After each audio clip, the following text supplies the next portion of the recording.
This is a D6 generation pip. One of those dots on the side of a six-sided die. Yeah, a pip. A short pip. Little something. About anything gaming related. Sometimes featuring Craig, sometimes featuring Russ. We'll see what's coming up today.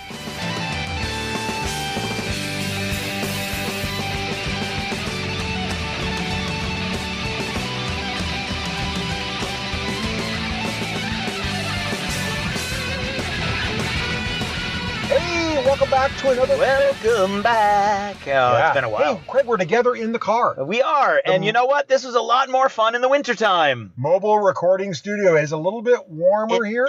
When it lacks the AC, Not it gets a little uncomfortable. A little bit warmer, but we're not moving. Nope. We've got lavalier mics. Hopefully the audio is good. Sometimes when I do this by myself, Craig, the audio gets a little crazy. Does it get a little crazy? A little bit. It's weird. Well, sometimes I'm driving. I'm doing it during the commute. Do you? That sounds unsafe. All these crazy things. You don't listen to your own podcast, do you? I don't. Don't. Hear me. No, I'm a little sorry. hurt. I'm a little hurt. Sorry. Don't be. Well, you know what? If you're hurt, I'm hurt. Because I don't listen to me either. And I'm not hurt, so you shouldn't be hurt. Oh, fair. Okay, I can't argue that logic. No. So we've been tweeting a lot. Thinking like I was there. So we've been tweeting a lot and Facebooking a lot. We have been. About this new hotness, the Kickstarter that just fell into our lap. Damn you, Kickstarter! Now, for those of you who felt like we were talking a little too much about Song of Ice and Fire, well, don't worry. We've now been distracted. That's right. That has happened. And the distraction is, of course, Time of Legends? Yes, it's Joan of Arc. And it's weird. You don't know really which one is the subtitle. I think it's Time of Legends first. But if you look at the pictures, Time of Legends is very small. It's very tiny. And then Joan of Arc is very big. I think their vision is that Time of Legends is going to be kind of an umbrella. Yes. That they can do various different eras. Also, you probably can't trademark Joan of Arc because it's a historic figure that's been around forever. Yeah, so you need to add a little subtitle. Games Workshop could try. I think you want people to call it Joan of Arc. Yeah. But you need a little title up there to kind of make it your own stamp of I think thing. so. Yeah, I think that's true as well. So, Craig, we both backed this Kickstarter. We did. One of us by a considerably larger margin than the other. I feel like I was more responsible in a vacuum. In other words, for purely Kickstarter dollars, I was the more responsible person backing the core set plus the stretch goals, which gives you the core set plus which Requiem. Wasn't much. Probably cost you less than $200, I would guess. Yeah, we'll say 120, 150. Yeah, 120 plus the shipping. Yeah. Yep. So that was pretty good. Yep. You went a little more hardcore, I think. I went all in except for the RPG. And that was what level, like $500? $500. And I'm going to say, hindsight being 2020, you were the wiser man. I'm pretty happy. This is one of those rare games Now, interestingly, would I be happy if I spent the $500 and had immediate just gratification? I don't know. I don't know either. I don't know. That's something. But I will say, but anyway, I didn't. I spent it 2 years ago, and I'm super happy I did. Having this magically appear on your doorstep, paid in full. That's right. Was pretty much like, OMG, this is awesome. 2 years younger, Craig. You did a great job. Exactly, because now, so this game, you open it up, and my backing, I got these two massive boxes. Almost three boxes. Well, you got three massive boxes. One smaller box. Well, that's true. Which is also massive. It is the original ones are they're original enormous. They're like coffin size. Fantasy Flight. They're the Fantasy Flight boxes. coffin boxes. Craig, you got 4 of those? No. Well, let's see. Okay, so I got 2 of those, and then a third one because the dragon comes in a giant coffin box also. Ridiculous. And then instead of 1 small box, I got 2 small boxes because the devil comes in another small box.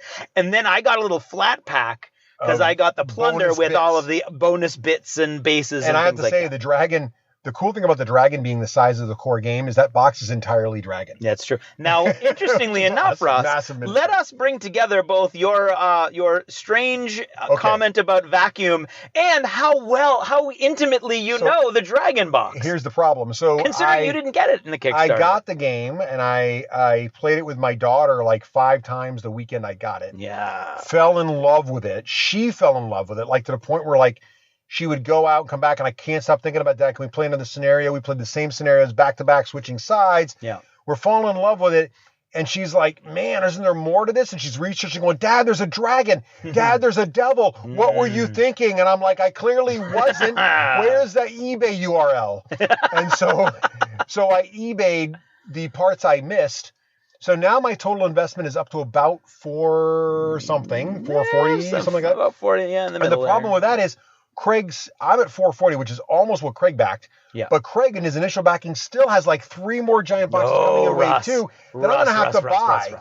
So if I end up getting all this stuff, and I can't imagine I'm going to stop anytime soon, unless my interest wanes. But I'm here to tell you guys, this is one of those rare games where the components, which for a miniature gamer are off the charts, basically 16 millimeter, roughly, 15 or 16 millimeter, yeah. But amazing stuff. Yeah. Great hexagonal game board, amazing miniatures, and yet the rules are just as good as the models, I would argue. And we're going to talk about those today. Because I've already talked about the unboxing of this.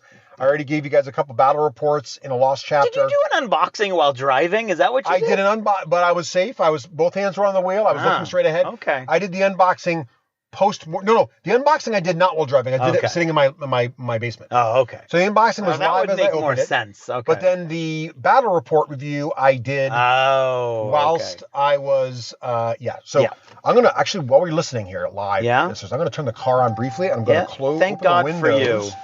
And then I'm going to turn the car off so this background noise goes away. All right. Because it's getting quite a bit warm in here. I feel like I'm about to pass out. I saw Craig starting to nod off due to possible asphyxiation. So now if you hear strange noise happening... That's because the windows are open. It could be a random stranger walking by. And we'll just introduce him to you and get him into the show. That's right. We'll bring him right in. So let's talk about the mechanics of the game, Craig. Okay. We could wax poetic about the components all day. But you've already done that. We've already talked about that. I'm sure we'll talk about this more. Yep. But I think let's talk about the core mechanics. Now, one thing before we get to the core mechanics, the first thing you'll notice with Joan of Arc, if you don't go on the website and just look at what's in the box, you're going to find 2 big things. First, the core rulebook, full color rules booklet, right? So it's stapled, but nice table of contents, nice glossary, great artwork all throughout the book. We should say there's a lot of negativity online. And they're all wrong. And we disagree with them. But there's a couple things no index. The internet, if we've learned anything about the internet since its inception, is it's full of hate. That's As you true. all know, the reason this show still exists after 2008 because we have no hate. That's right. We have no hate. And this game deserves some serious praise. I'm sorry, but it does. It deserves some love. It does deserve some love. So one thing you'll notice is you get the rule book. As do the entire crew at Mythic Games. I think so. You get the rules booklet, but you also get the scenario booklet. And here's where some detractors are confused and mistaken because the scenarios are complex. They are. They're 2 and sometimes 3 pages of deployment, the army's compositions, the rules, the victory conditions. But you know what it does? My daughters and I have been recently playing this game. We got the legacy version of Betrayal House on the Hill. Yes. And if you remember Betrayal House on the Hill and the legacy version, when the end game hits, there's a bunch of special rules you have to learn. Yes. We love that because it keeps the game replayable and makes it really interesting. And as long as you're signed up for that, you're fine. Yep. With Joan of Arc, you have to sign up to the fact that each scenario is going to be its own mini game that you're going to learn. Yep. But it gives you infinite replayability because any one of these scenarios, if you telegraph back in time to like the late 80s or early 90s, would have been the full board game you get in the box. Right. And now you've got like 30 some odd, if you have all the expansions, like 20 to 30 scenarios or whatever it is. Even if it's 20 or 15 or whatever it is, that number of scenarios is each of those you could play 6 or 7 times and never the same game twice. And some of them are totally different games that just happen to use the same mechanics. Sometimes they feel like a historical battle where you're engaged with really cool commanders and different kinds of weaponry and knights and cavalry. Others, there's like demons and greater demons and angels and some of them aren't even combat based. Some of them are investigation based. Some of them are like you're hunting people down. And the imagination it's going to spark and the stories in your mind that are going to grow from these scenarios, I don't think it's possible to overstate. Oh, it's so cinematic. Really good. But I think, and this is what I want to talk about today, I think what makes the complexity of the scenarios okay is that the core rules are so straightforward. Very solid. After one play, the core rules are going to be there in your memory, ready for you to go and easy to reintroduce. It's really just understanding the nuances of the particular scenario. Right. And once you nail that down, here's a good example. So Craig learned on his own playing with some of our other friends, the Low Jog crew. Yep. Meanwhile, I learned on my own playing with my daughter. Craig and I met this past Tuesday for the first time we were going to play together. Mm-hmm. We played a battle mode scenario, which is actually the mode that's only available online, which is basically the army building format. So more like a miniature game. More of like a traditional miniatures game. So you have point values, you build your lists. We did that mode. Yep. Not a single discussion about rules. No. We had never talked to each other about the rules. We just sat down and played them individually. Yep. No debates at all. No, the rules are solid and streamlined and very smooth. Then we played this super complicated, one of the most complicated devil scenario based on the giant devil kit. Yep. And again, We only had one rules question we had to look up, and it was based on a very unique situation involving the devil stomping on a church and trying to push everyone out of it, which was pretty freaking hilarious. And you're so excited by the fact that's happening, you're not really minded that you're looking up this nuanced rule. Right. But like, to be able to do that, I've played War Machine in 40K for 20 plus years. I've still never had a game where I don't debate something. Right. So something's coming up. The fact that worked just, I think, is a testament to the core rules being really, really solid. Yeah, absolutely. I agree. And when we play these wacky scenarios, we don't find that they're unbalanced necessarily. No. I think it's like, I could play this again and flip sides, and I'd like to see what happens. Yep. And the gameplay is so fast that if you take the preparation out of it, which we can talk about a little bit, because that is probably the most onerous part of the whole thing. It is. Once you've got your collection all organized, and if you have set up ahead of time, which with the models that you need and everything already, you could easily play and then flip it and play again. And my daughter and I easily in the amount of time that you would play a traditional miniatures game. So my daughter, who's 15, I said, "Hey, I'm working today, but I'll have you play you again home tonight. Can you set it up?" She set the whole thing up. I literally walked in after work.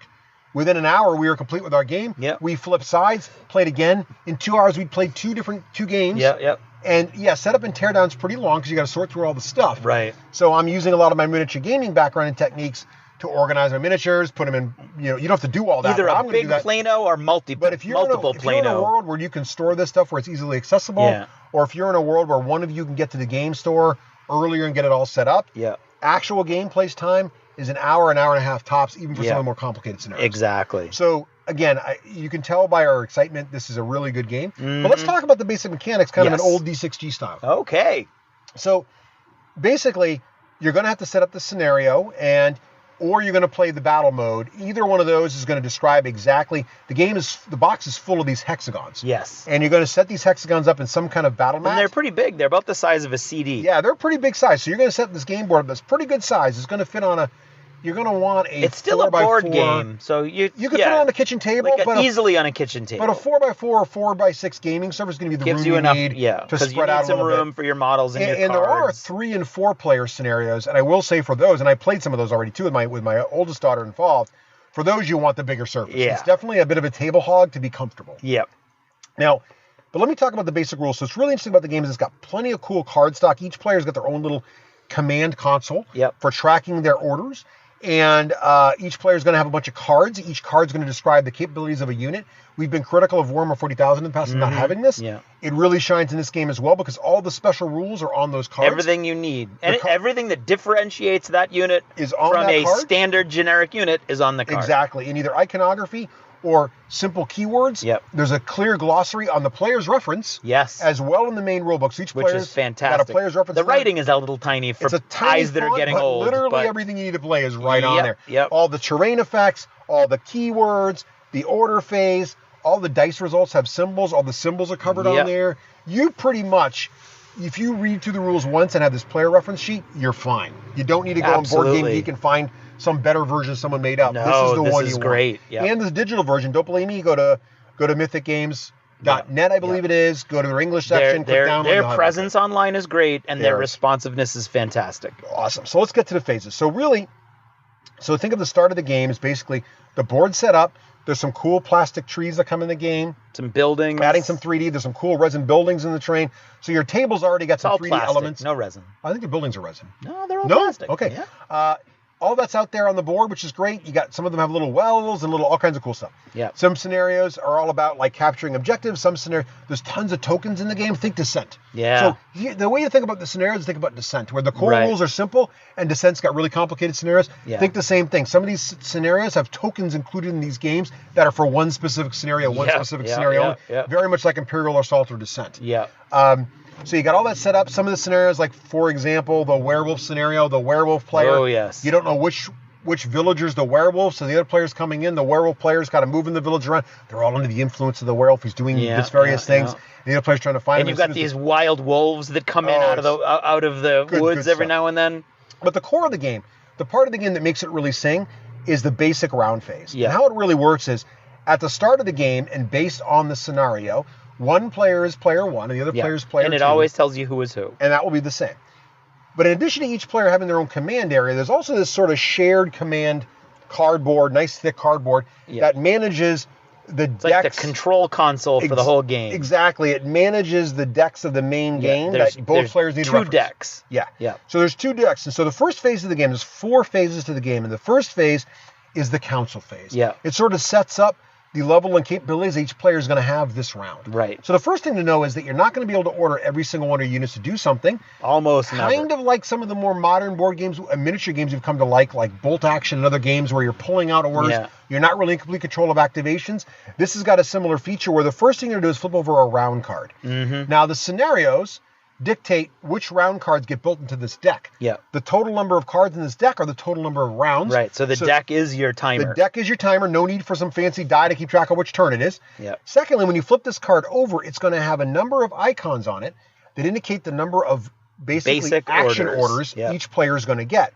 And the game includes, and if you have the fancy version like Craig, these are banners. But in the core game, they're nice wooden cubes, different colored cubes for different types of orders. So the core order is this basic gray activation order, and it's a gray cube. And so you're going to first flip this first card over, and it might have 4 symbols on it, it might have 2, it might have 3, and that means each player is going to get that many equal number of gray action cubes. Correct. But the thing that's interesting is, because you both know the cards that are in there from the beginning, you know there's going to be one round in the game with only 2 action cubes in it. There's going to be one round of maybe a 4, maybe 2 rounds of 4, a couple rounds of the 3. And so you could have one game where you're playing the exact same scenario where the high activation stuff comes up early, and you hit the game ground running early, and then all of a sudden the low things stall out. But then there's going to be other parts in the game scenarios where the low action comes out early, and then the end where most of your stuff's already dead, the high activations come out, which really change your tactical options. And you can carry over some orders from one turn to the next as well. So if there's 1-5 all game and you get it early, you could hold some back, whereas maybe your opponent can't do that. Maybe they want to just rush out and get you. So there's a lot of strategic as well as tactical choices. So first, this is telling you basically how many activations you're going to have. Yeah. Now, there's some nuances to that where you can get more activations out of a single activation, but that's basically how active this round's going to be. Yep. But before you take any other actions, you also got to flip over the War Council cards. There's going to be 3 of those flipped over, and just like poker, they call those the river, right? So 3 cards get flipped over also in this console, and there's going to be iconography on these 3 cards that are giving each player a choice of benefits advantage they can choose from. And player 1 must choose the first advantage. Now, the interesting rule you want to remember is both players can choose the same advantage. Yeah. But the player 1 is going to actually telegraph to his opponent what he's choosing, which may influence what she wants to choose as well. Yeah. So these things are sort of like, there are actually 4 different order types in the game. The gray activations are the simplest one to explain. But there's a green activation, which is a charge order. Yep, charge order. Which lets you move and attack in the same turn. And which if you're cavalry, you can move even farther. Yep. There's a double activation order. Which is so one of the cool things about this game, it's brown. Yep. And one of the cool things about this game is that you're going to put your orders into a hex. Yeah, and you're activating a region, not a unit. Everybody in that area are going to activate. Yeah. And hexes are divided into multiple areas, we should say, too, right? So you're going to put that cube into a hex, into an area, maybe in a hex, and that's going to activate everybody in that area. It's kind of like if you remember the Game of Thrones board game, where you're kind of putting tokens down and you can't activate the same area twice. Yeah. That happens here as well. So you're putting it where the guys are, and that's going to allow them to all move out. Right. So the reactivation token is cool because normally you can't put another order cube where there's already an order cube. Yeah. Reactivation lets you do that twice. Very powerful. Can be brutal. Very powerful because you want to activate a unit of archers and just stand and shoot, and you want to do that again. You have to have that reactivation. Or have a hand-to-hand, a killer hand-to-hand unit attack twice. So the 4 order types are... Or a giant demon step on a church twice, you know.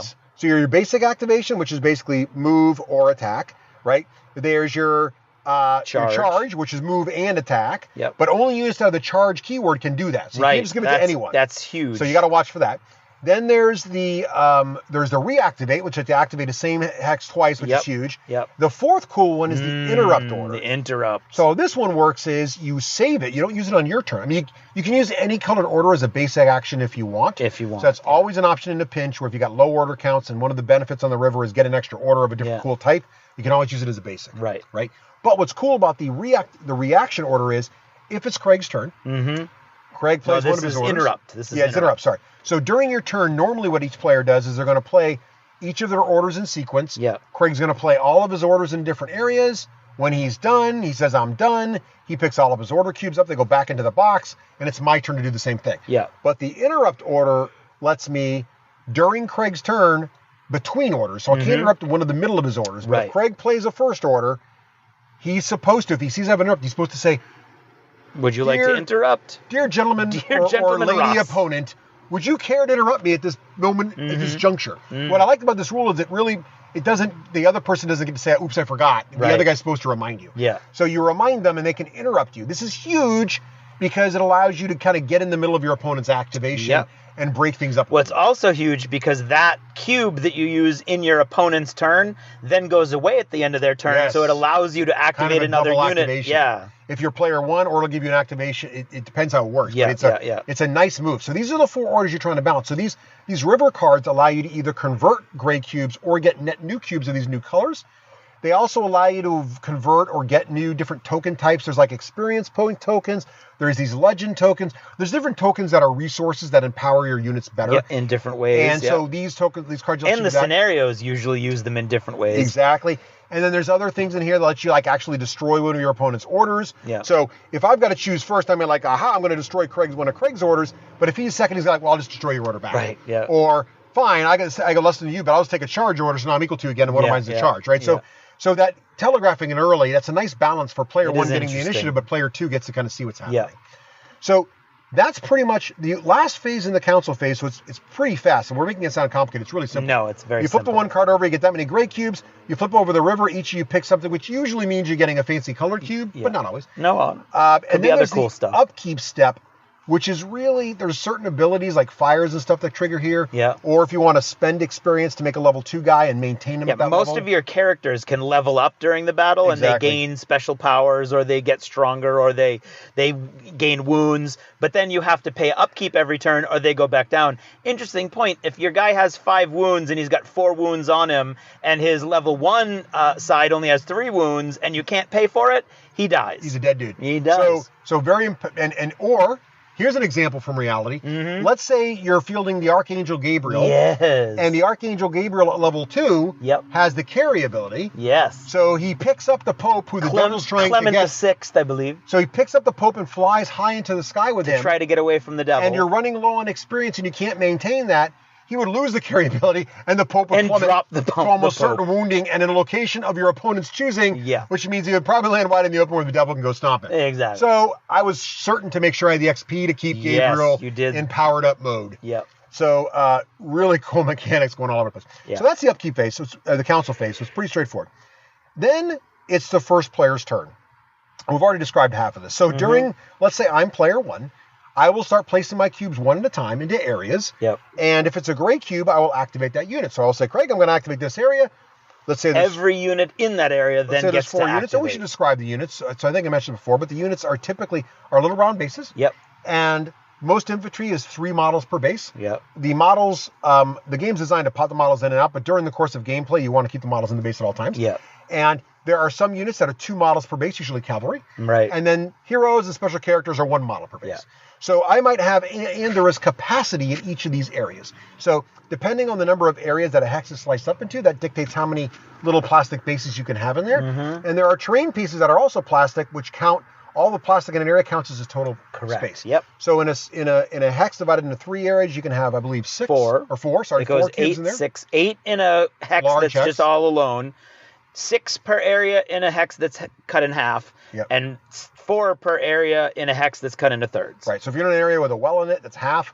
It means 6, but the well's there, so you only have 5 in there. Yep. So let's say I got 5 units in there. Put a cube there, I get to activate all those guys. And they can all do something different. And they can do something different. Some of them could stand and shoot if they had range weapons. Some of them could move to an adjacent area. If some of them have fly, they might fly high, right? You can either do one of the standard actions or an action on their card. Some of the characters have interesting actions, like they can pray, which generates these resource tokens, which can do things with. So all kinds of cool stuff. So, and we should say too that the game, and I think I mentioned this in other episodes, but the game is, some of these scenarios are purely historic. Yep. With just historical figures from the 100 Years Joan of Arc era. Yeah. And some of these games are like totally fantasy with dragons and demons and devils, or you can have a historic army trying to fight a bunch of devils. You can do whatever we just did that. Yeah. So basically in the order phase, I'm going to put one of these cubes down. I'm going to activate the units in that square, and then what's neat is if they move out of their area, because they're in a new area, I can put a new cube down there. Right. So it is possible to multi-activate guys. Mainly the game is designed so that you can multi-activate guys to move a lot, but you're going to have to do some shenanigans to attack more than once usually. Now here's the interesting part. the most fiddly part of the game, but it's one of my favorite features, that's cool, is the command special rule. So a lot of your cards have these little iconography in the lower right-hand corner indicating command. Yeah. The first number is the range of command, and the second number is the number of units that commander can activate.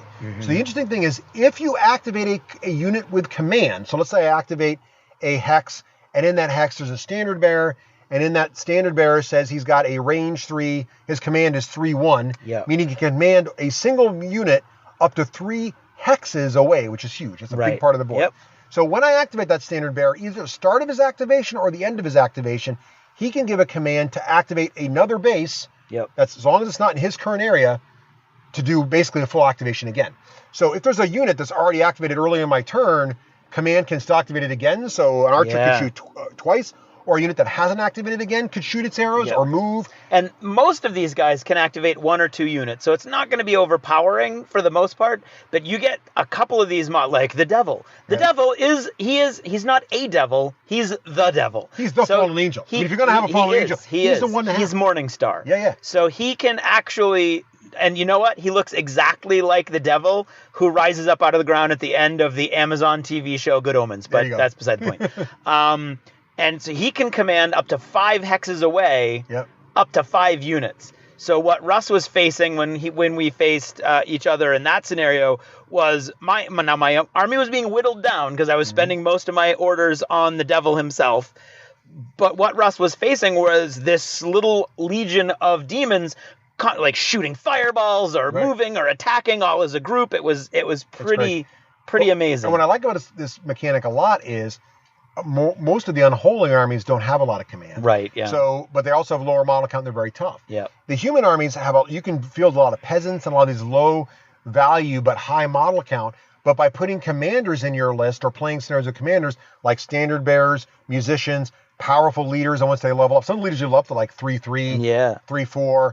Those folks can move a lot of army. Yeah. And so it's a way to crowd control, even when you get around with only 2 activations. Right. Those commanders allow you to move a lot of your army. And it's also a neat function because if your opponent can kill those units, it breaks your command and control, and your battlefield control deteriorates. Yeah. Very reminiscent of what it's like to not have good command and control. So I really like this mechanic, and they've got different lists that have more and less command and control, but lists that have more units that are free functioning don't need that. Yeah. Lists that have more, not very bright units, but their numbers crush you, need a lot of command and control. Really cool mechanic.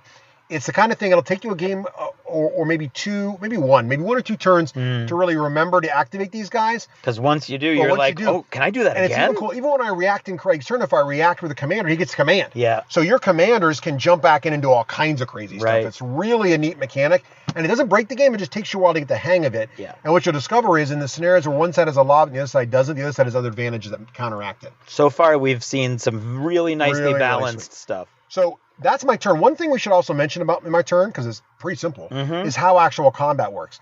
Combat for me is kind of reminiscent of Descent. Yeah, it is. Yeah. On the cards, it's showing the number of dice and attack you throw. And the dice are all custom. Yes, they're all custom dice with custom iconography, and they're different colors. Yeah. So you might have a knight that throws a red and a white dice on attack, or an archer that throws 2 yellow dice. And this isn't Fantasy Flight, so they're not defense dice and attack dice. No, they're just dice. They're different colors, have different icons on them, but you might have one unit that throws 2 black in defense and another that throws 2 black in offense. Right. They're the same exact dice. And all I'm going to do, and the interesting thing about the game is all I'm going to do is I'm going to look at all my units in a given hex. So let's say my area has got a bunch of guys in it, and I'm going to attack adjacently to one of Craig's areas with a bunch of guys in it, and I'm expecting my archers to shoot and my knights to poke them with their lances and my peasants to charge or just fight them. And so what I do there is I just look at all the total attack dice of all the cards involved, and I just make a pool of those dice, and I just roll them. Now, the only exception to that is there are some weapons and troops that have special rules that key to their dice. Those aren't... that's Fantasy Flight also, where if one guy has that keyword, then you still pool, and it's all at whatever dice you roll. Right. The benefit goes to any die that gets it. In Joan of Arc, you separate them out. You have to separate them out so that if this unit gets a special where a blank counts as something else, you have to roll those dice separate. For the most part, for standard guys, you roll the whole pool at once. You don't have to worry about that. And then for defending, it's almost the same. So Craig... It's the same, yeah. It's exactly the same, except you look at the defense dice. Yep. And on the defense side, you're really only looking for shields. Yeah. Now, there are some units that say, like, on defense, it converts this to that or whatever the other. There are some units that have the retaliation keywords. Retaliation which means if you roll damaging rolls, normally they wouldn't matter on defense. They do matter in this case. And you can't defend against them as the attacker. So that's all covered in the keywords. So basically, I'm rolling my pool of dice. What's interesting about this, too, is one lone unit only gets its own defense dice. Yeah. Which is kind of sucky. But 5 units together add their defense dice together. Right. So a single archer can pretty easily kill a single enemy unit. Yep. But a single archer cannot do material damage against 4 units. Because they've got, like, let's say each unit of knights has got 1 defense die. 4 of them has got 4 defense dice. Those 2 archer attack dice from single units now are very low odds of success. Very hard. So big blocks are powerful in this game. And any kind of way you have to break big blocks up is very powerful. Well, that's another thing we should say is because that's another piece of the hate that's out there. Is that this whole Death Star... But there's 2 things. First of all, if you've got a big giant unit and you're trying to move it across the board, you're immediately broken up by terrain. Yes. Like I can't even imagine. Like I was reading some of the complaints today. I can't even imagine that happening in either game that we played. Right. Because you I think people are forgetting the terrain capacity. They have to be because I've got 8 guys. They're unstoppable, except they can't move into the next hex, which is 3. And so they'd have to break up. The other secret to this is the push command. That's what I was going to say. The push. So the dice have 3 basic results. We should talk about how you die, because what's interesting about this game is you don't actually often die immediately. Right. So most units in the game have 1, despite the fact that there's 3 models on a stand. Yeah, it's just a unit. The abstraction is basically most units can take 1 wound, and when they do, something happens to them. They're dead. But when you roll a die, there's really 2 results as the attacker you want to see. Well, there's 3 results that are good. Blanks and shields don't help you much here. No. The first result looks like a little ram's head butting, and that's a push. Yeah. So if your opponent doesn't get a shield to counter that, he selects which of his units takes the hit. Yep. And then you as the attacker get to push it into an adjacent area. So here's the thing: if Craig's got a giant block of guys, and my first attack goes against him, and I get 2 pushes through, I can push 2 of his units out. Yeah. I think the mistake a lot of players make is they keep shooting the big block. Now you pick off the pushed out guys. Right. Yep. And now they don't have good defense dice, and you kill them. Yep. So you basically, the fluff there in my mind is I'm routing some of his units, and I'm picking them off as they break out. Yep. So if you keep shooting the big block, you still need big attacks to get through there. Yep. The second result you're going to see, in addition to push, is disruption. Looks like a guy with a bandaged head. Yep. Now this means that the unit is going to be, if he doesn't block it, is going to go to the infirmary. So remember that big sideboard we talked about? Yeah, it's got a big wheel in the middle of it. So when you go to the infirmary, you come out of the square you're in and you go to the sideboard. Yep. And at the end of the game, we'll get to later in the camp phase, there's a chance you come back into your spawn point. End of the turn, End of the turn. You go back to your spawn point, or you just die forever, or you're still stuck off table recovering. Yep. So it's kind of like Blood Bowl when you go into the wound. Yeah. The third result you really want to get is the bloody sword. Is the kill. Which basically means they're going to die. Yeah. But here's the thing, you don't roll very many of them. I think the swords are typically 1 in 6 in most cases. Yeah. And when your opponent does roll shields, they always have to block the swords first. Right. So often what happens when there's a serious defense pool and there's a serious attack pool, the swords all get blocked by the shields. The next thing they've got to block is the disruptions, but the pushes get through. Right. The pushes push the guys out. And that breaks up your Death Star. And now you break up the Death Star. Yeah. Right? So that's, I think, the big secret. The other problem you have with your Death Star is when the Death Star is constantly moving, it's very powerful because you move all the units, you can give another order. Yeah. When the Death Star is stationary to attack, once you've given all that Death Star an order, it can't take another order without a double activation. Without a special order, So you're almost better off splitting them out as multiple activations, but then you're not as protected. So there are, I think with repeated plays, because I'm on game 6 now, Craig and I have already seen, and you're on game 4. I'm on game 5. So this is not a gimme. There's lots of options here to counter that. So that's most of the game, honestly. Yeah. So that's my turn. I do all my thing. I'm attacking some. Craig's defending some. Yep. Then it's Craig's turn. I pick up all my cubes, put them back in the box. Yep. Craig's turn. He's going to do all his activations. Maybe I interrupt them, maybe I don't. He's going to kill a lot of my guys. Hopefully he doesn't. Then it's the camp phase. Yep. So after we've both gone, it's the camp phase. And the camp phase, the first thing is the casualty check. Right. So there's this really cool large die called It's cool Doom looking. Die. Yes. So each model that we talked about earlier that was disrupted in this disruption pool, each player is going to roll for one of those models. Yep. And you're going to get different results, which are on the thing. The first one is they just die. Which means they're out of the game. And oftentimes, in most scenarios, that's going to yield experience points almost always to the other player, which helps him level up his characters. But it also could often be victory points. Yep. The second result is it stays disrupted. Yep. So disrupted. It's still wounded. Same symbol and no everything. No state change, but at least it's not dead. Yep. The third change is you get a timer, right? A little hourglass, which moves them to a second section, which means that next turn you don't have to roll for them to automatically come in. Yep. Or you might get lucky and roll the rally flag, which means they immediately come right back. And each side typically has a single rally point on the table. Mm-hmm. It's represented by a token from the beginning of the scenario. Yep. And that's where you would put your guys. Now, what's interesting about this is you cannot come back there if the opponent has guys there. So if you can get your opponent's rally point, you can block them out. Mm-hmm. Now, remember earlier also we talked about the War Council cards. Right. There's a couple of War Council cards that allow the player to move their rally point. Yeah, and that's anywhere on the board that's unoccupied by the enemy. There are some heroes that actually have the stat rally point. Which is crazy. I hadn't seen that. Standard Bearer has it too, which allow you to rally to wherever they are. Yeah. So there is what's neat about this game is even in relatively low unit count games, your army's kind of without number in a way. Yeah. And your opponent has to proactively work to either get lucky on the kills. Yeah. And this is the problem. If you leave your guys singled out, they don't have many defense dice, and those swords get through and your models die. Yeah. If you group them up, they're really going to be pushes, and you really get the feeling of morale, disruption, and then later you got the push. So I love that mechanic, Craig. How do you feel about that? I love it. The only thing I have, and it actually harkens to me back to Necromunda, is that once you're in the infirmary, it's that straight up die roll, and it can just linger forever. Or, I mean, there's like, no matter whether you're a knight or a peasant, you have the same exact chance of dying or coming back. So with a little bit of bad luck, that can be really swingy to me. I've had a couple games where some really big, powerful units got put in their first turn and they never came out again. And I've had units where, when our game, the guys I really wanted to come back weren't coming back. That's true. The peasants kept coming back and they were pretty much useless and just killed again. They were peasants. But here's the cool thing. So, yes, that's totally true. Yeah. One thing that's interesting, though, is the way I look at it, though, is, in most games, they'd be dead. Right. So that's one bonus. Yeah. So I look at it as, oh, my God, they'd come back. Yeah. But the thing I discovered in the game we played last night, when you get to the building your own army things in battle mode, there are units that actually give you rerolls on the Doom dice. That is true. Remember, I had that. You had two, I think. Some of the holy guys and I think the musician or the standard bearer let you reroll Doom dice. Yeah. That, I think, mitigates some of that. So if that bothers you, and you're playing battle mode, you can build a list that mitigates that. That's true. And Craig's guys, the Immortals, they ignore death results. They don't die. They just don't come back. Craig was having really bad luck. Yeah. On the good news front, he only kept rolling death results on the Immortals. That is true. So they weren't dying and giving me experience. Yeah. But the bad news was they weren't coming back. Yeah. But if those were any other units, they'd been dead. That's true. So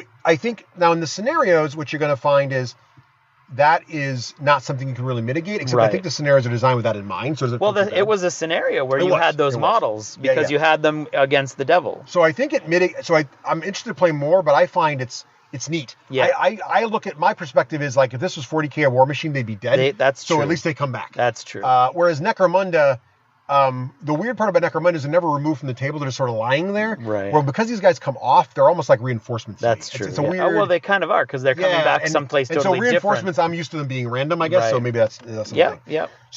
So in the camp phase, that's the big thing is the casualties check. Yeah. There's some other things like fire damage kicks in. So it is possible. Fire is brutal. Light fire and put fire out. And then there's the end game victory conditions. Yeah. So that's most of it. And before we sort of kind of go to the D6G rating system, we should say a couple of things about this. So there's all these scenarios. Also, they handle everything frickin' else. So there's these cool buildings. I think they're resin. Craig thinks they're plastic. In any case, there's these cool buildings. The buildings also come with interior tokens. So there's full overlays. Rules. There's full rules to go inside the buildings. When that happens, you take your resin/plastic building off the table. You put your guys inside the token, which counts as like a separate area. Right. And they can shoot in and out. They can be shot. The buildings can be damaged. And there's rules there for, If the building is destroyed, which can happen, you flip that over. And now ruins, it's rubble, right? But it still counts as a separate region. There's also rules for forests and trees. There's cool walls that have rules. The archers in particular can build little wooden little palisades like stakes. Or stakes. Yep. Those are miniatures you put on the table. They have game effects. Yep. It's just engineers can light fires. Right. Engineers can also build berms, which also slow the enemy down. Yep. Peasants can put fires out. So there's a lot of meta going on here. There's a lot. You combine that with all the crazy scenario rules, the fact that you're hunting for werewolves. You're trying to escort the pregnant virgin to the church to give birth to a baby before the beast stops it and the angels get it away. I mean, like, it's insanity to replay. It is. It really is. And for the price, I know we just talked about some pretty big numbers. Yeah. But if I had the willpower to stop at my basic $150 for the number of models I got. For just that. The tokens, the replayability, the whatever, 16, 20 scenarios. Yep. The build your own army lists, the factions. I have Ottomans, English, French, holy, unholy. 5 factions already fixes the 4-faction rule. Right, yeah. Wakeland's 4-faction rule. There's plenty going on there for that $150. It's hard to imagine another game coming at that price point. And because of the units online, as you get these expansions, like the Devil expansion, the Unleash Hell expansion, comes with an Italian commander. So now you go online, if you wanted to do a bring-in battle, you could make an Italian force as well. Exactly.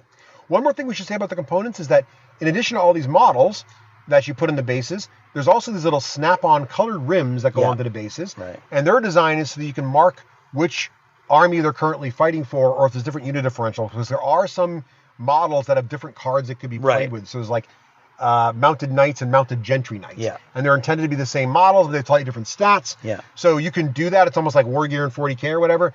And the discs help you with that. But that also helps, I think, the board gamer who doesn't feel like pinning anything up. You can, for most scenarios, I didn't get quite enough of my set for every scenario. They've stated that the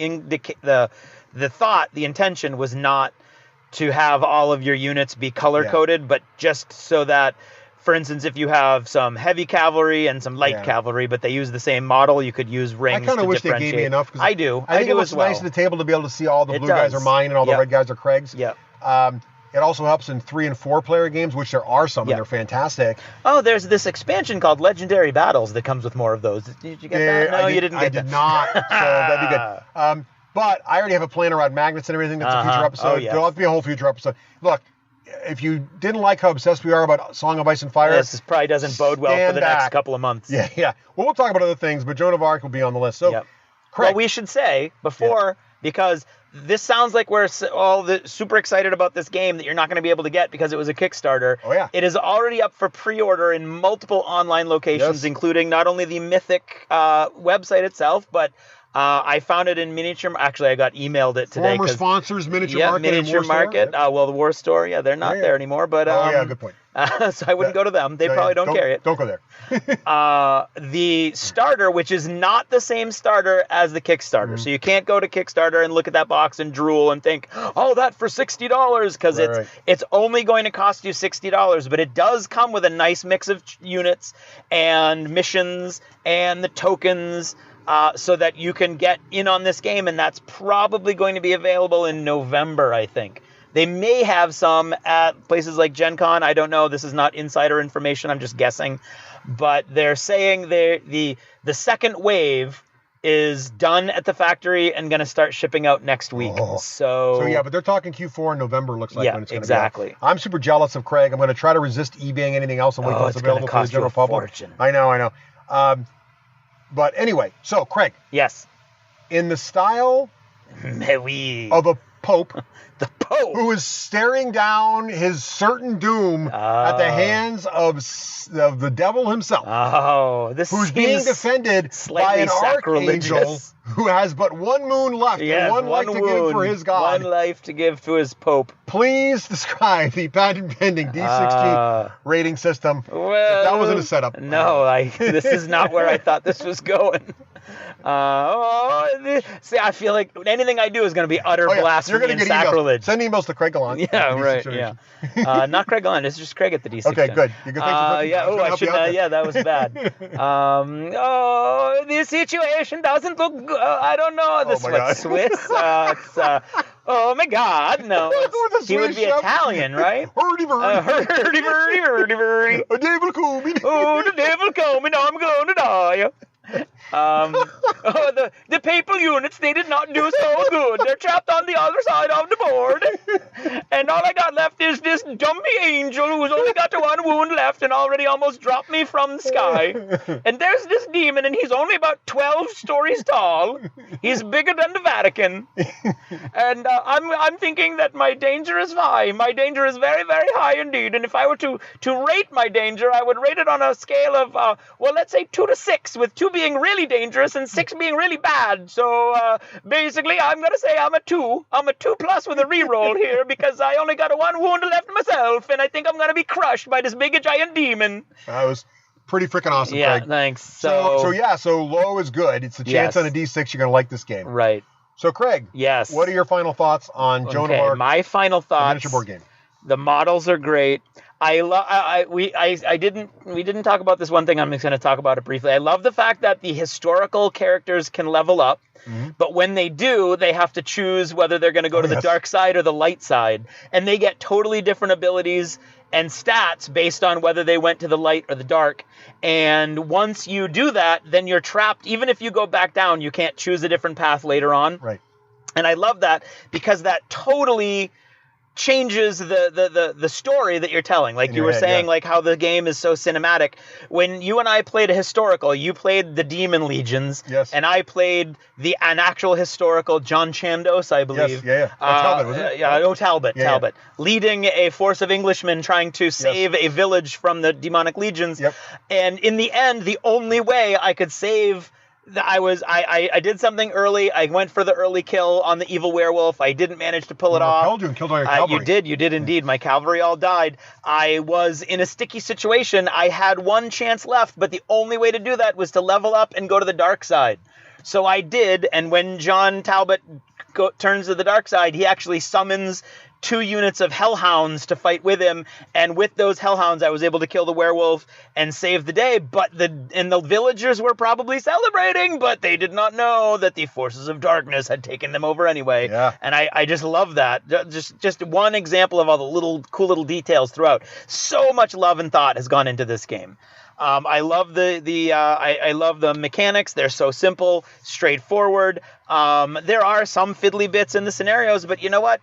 Enjoy them and play them, and you got to look at it as a totally different game.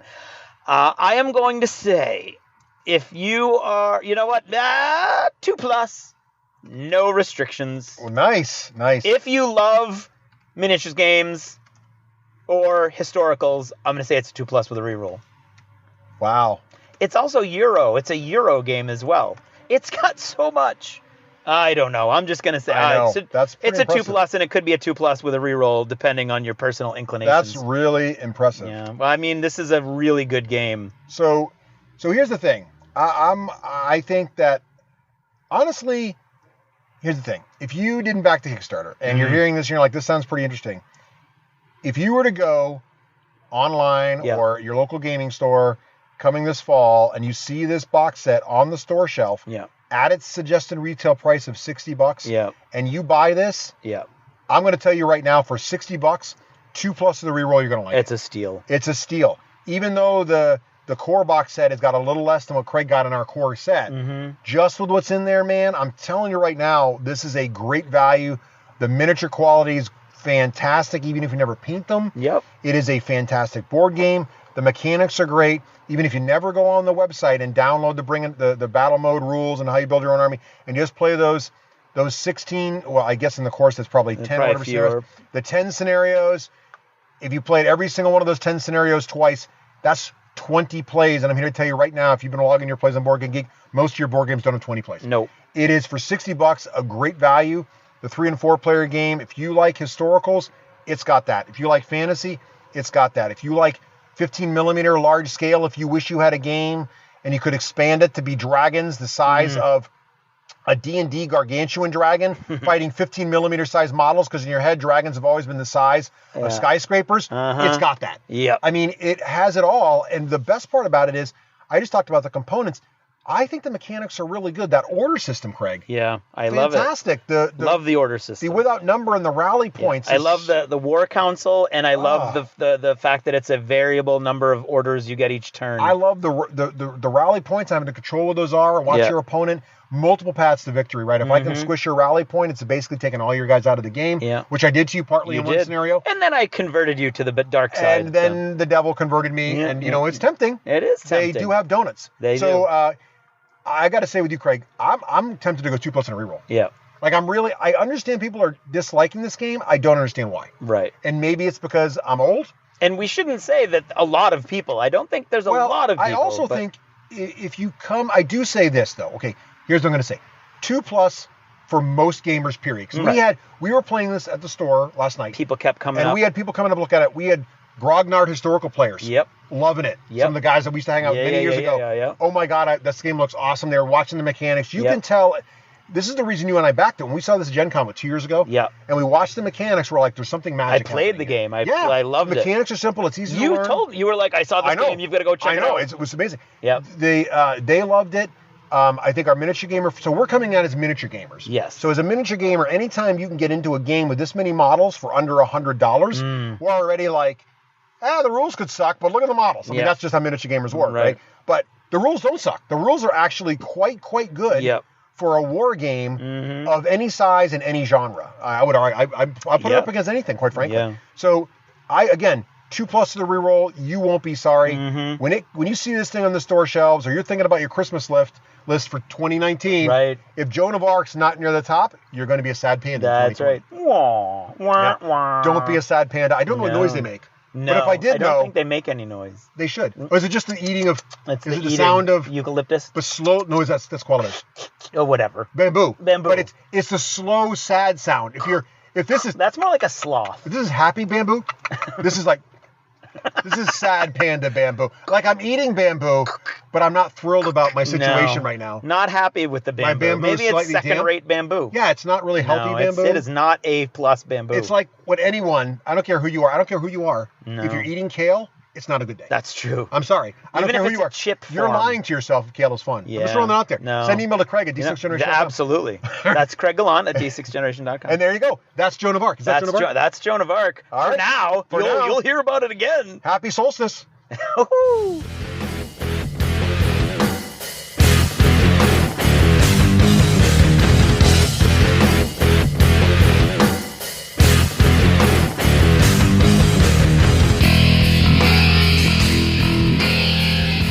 Achievement unlocked! You've made it to the end of another D6 Generation episode, the podcast whose humor has universally been acclaimed as not too horrible. Please let us know what you thought of the show by emailing us at info@the d6generation.com.